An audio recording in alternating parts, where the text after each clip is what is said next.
flat share with one of Ewan's friends, and so they occasionally met at pre-drinks and were friendly enough for a couple of months, but Hannah thought, in her own words, he was out of her league. The cool older guy who got all the girls.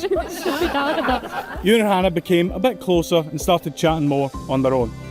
Soon after, Hannah was asked out on a date for a lovely romantic meal and a few drinks afterwards, and the night actually ended, cover your ears parents, with their first kiss. When back at uni, Hannah receives a text saying, "We need to talk." Suitably panicked and mind running a million miles an hour, they met up, only for Ewan to ask Hannah to officially be his girlfriend. Facebook official. Real. Beautiful gesture, horribly executed.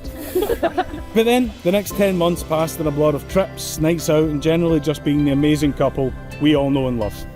Of course, they moved in together and kinda just never left each other's side since then. Ewan told me he didn't need a big eureka moment or one single moment. There was just never any doubt in his mind that this was the one. They were going to spend their lives together.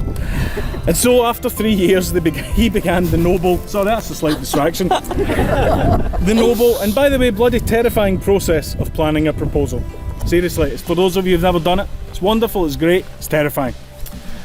But a ring was clandestinely ordered, to his mum's of course, as secrets, and off they went to Bulgaria for Christmas. Ewan had the ring securely wrapped like a present in his bag and began a sweaty, panic-inducing trip through airport security in case he was asked what was in it. It was the first Christmas away, so Ewan suggested getting a wee bottle of fizz at the airport. Airport champagne, penny bags. But despite this unusual behaviour, Hannah was completely oblivious to all of it and was just looking forward to getting out onto the slopes. And on Christmas Eve, out on the slopes is where they found themselves. Now normally they're both pretty accomplished and decent snowboarders, which is a sentence I've never said in a wedding script before. But here's where Hannah got her one and only hint that something was up, as Ewan was terrible on the boards that day. In his own words though, it's because he was marginally distracted by where am I going to do this, and also because that bastard box kept jabbing him in the ribs like a lead weight. Very Oscar Wilde. So they were enjoying themselves, despite every time Ewan found a nice little quiet nook, tourists would come and ruin it for everybody.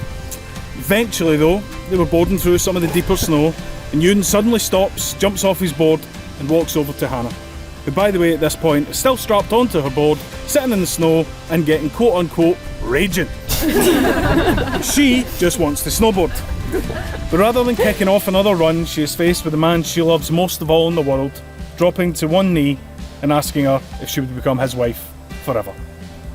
And of course there was only one answer in Hannah's mind. Oh my god, are you joking? But then eventually a much more heartfelt yes.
Begin to describe it. I've never felt this way before.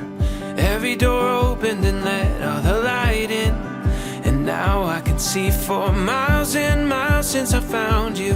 Every day you're showing me how to, yeah. How could I ever begin to describe it?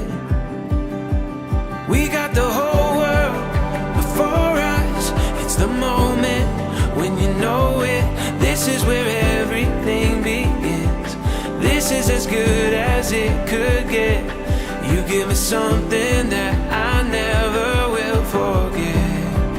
A feeling like this.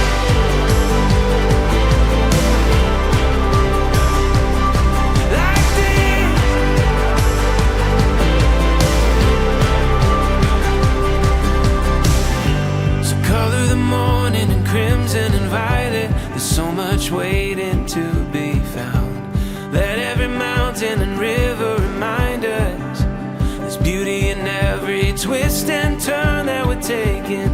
This is a masterpiece in the making, yeah.